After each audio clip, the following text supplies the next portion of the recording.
Obrigado.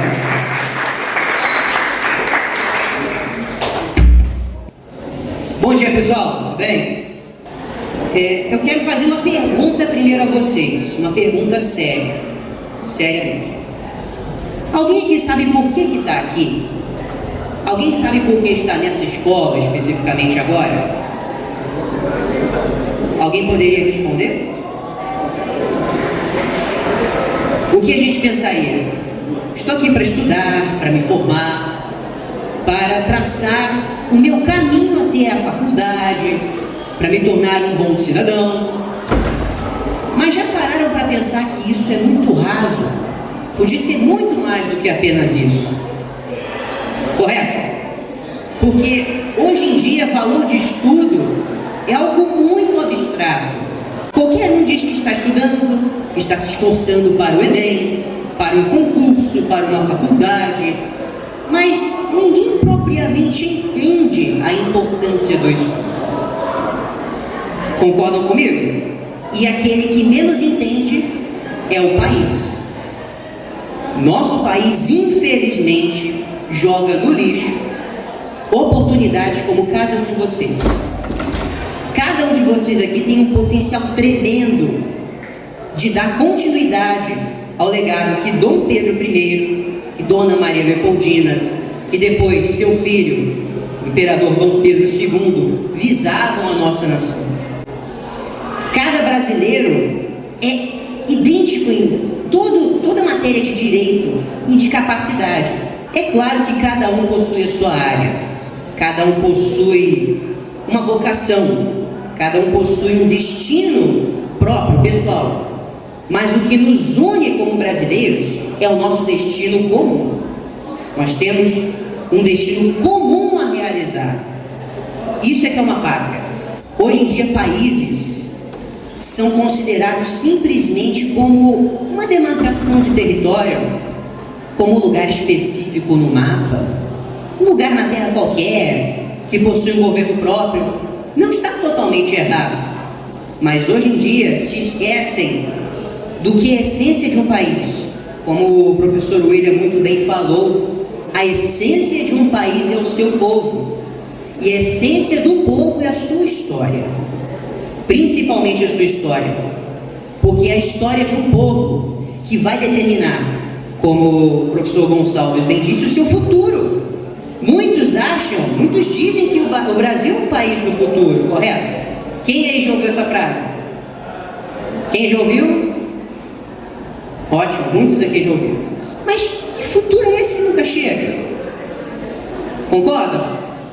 O futuro ao qual o Brasil está destinado não chega justamente porque ele não se embasa na sua história, no seu passado.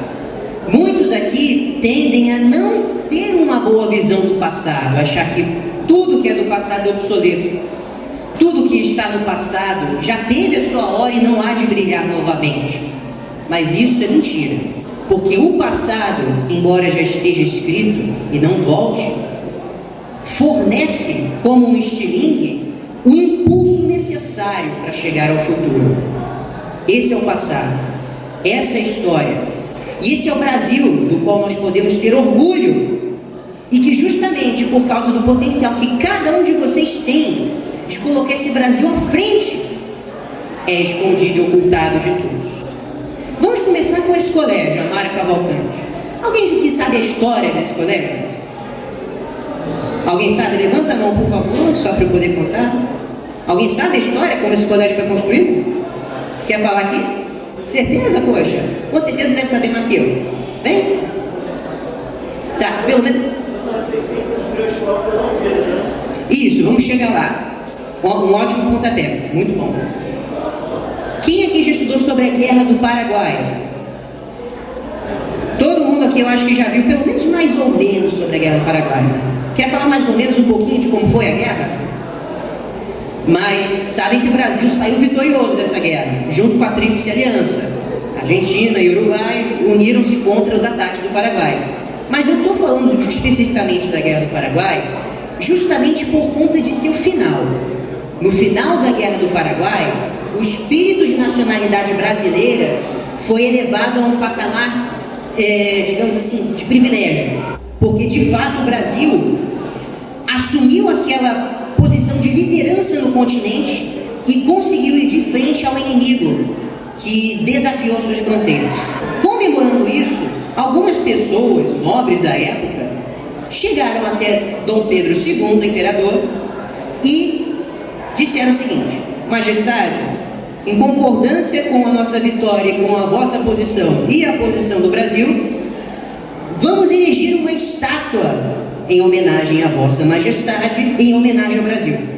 Alguém sabe o que Dom Pedro II falou depois disso? Alguém sabe? Vocês vão saber agora como o colégio foi fundado. Dom Pedro II pediu que o dinheiro que seria utilizado para construir uma estátua fosse utilizado para construir um colégio. E assim nasceu o colégio que depois levou o nome de Amaro Cavalcante. Esse colégio começou a construção depois da Guerra do Paraguai, 1871, e finalizou a construção, se vocês perceberem na entrada do colégio, logo abaixo a região do brasão, das estátuas, tem lá 1874, foi quando foi concluída a construção do colégio. E isso nos mostra que nós podemos sentir orgulho até do colégio onde nós estudamos. Esse colégio é um orgulho para a nossa nação e para todos vocês. É verdade que, infelizmente, não é dado valor devido nem ao colégio nem a vocês. Poderíamos estar numa sala com ótimas condições agora, ar-condicionado, tudo. Não estamos. Podíamos ter materiais didáticos disponíveis a qualquer momento para consulta, para serem levados até nossas casas, mas não temos. Então, compete a nós resgatarmos esse espírito de brasilidade, de valorização de quem nós somos, porque o Brasil somos nós. O Brasil não são os estados e os municípios, como o professor William bem disse.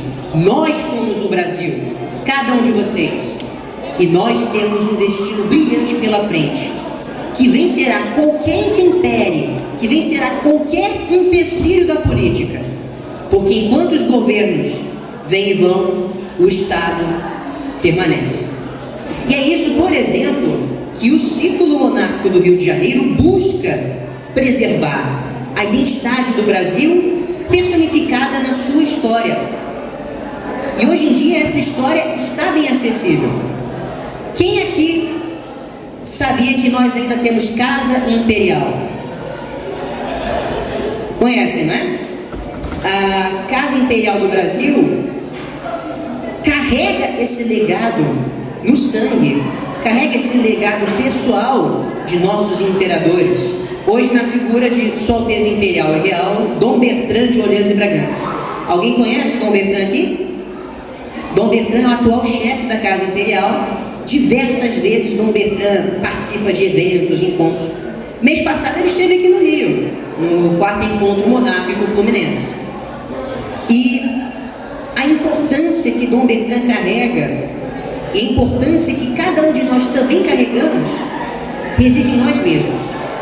Nós, como brasileiros, podemos ter orgulho de quem nós somos. Podemos ter orgulho de ter tido na nossa história imperadores que se preocupavam não com o partidarismo, mas com políticas de Estado. Alguém aqui sabe a diferença entre Estado e governo? As duas coisas parecem sinônimos, não parecem? Estado e governo. Muitas vezes falo Estado do Brasil, governo do Brasil. E se eu disser para vocês que as duas coisas não são sinônimos? Alguém aqui sabe a diferença? O governo de uma nação é algo temporal. O governo é escolhido com base na vontade popular da hora. Por exemplo, vamos supor que a educação, a matéria da educação seja uma pauta de importância, como é agora. Então, o governo fica encarregado de melhorar a educação. Escolhido pela vontade popular, por meio do voto. Esse é o governo. O governo é responsável por fazer as necessidades momentâneas daquele momento se extinguirem. O Estado é aquilo que não vai Porque um governo eleito, o seu mandato acaba. Aí que entra o Estado e aí que entrava o papel da família imperial.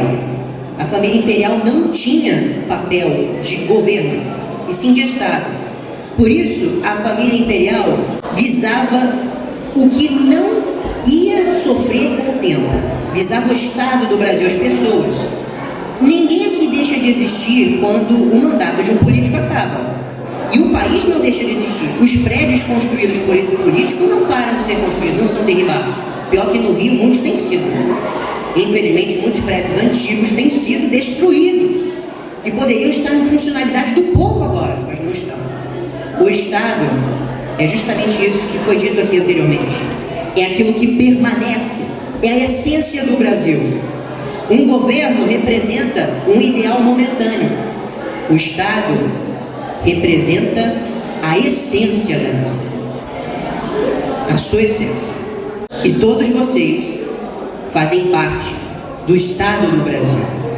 Todos vocês têm o direito de exigir aquilo que lhes é competente.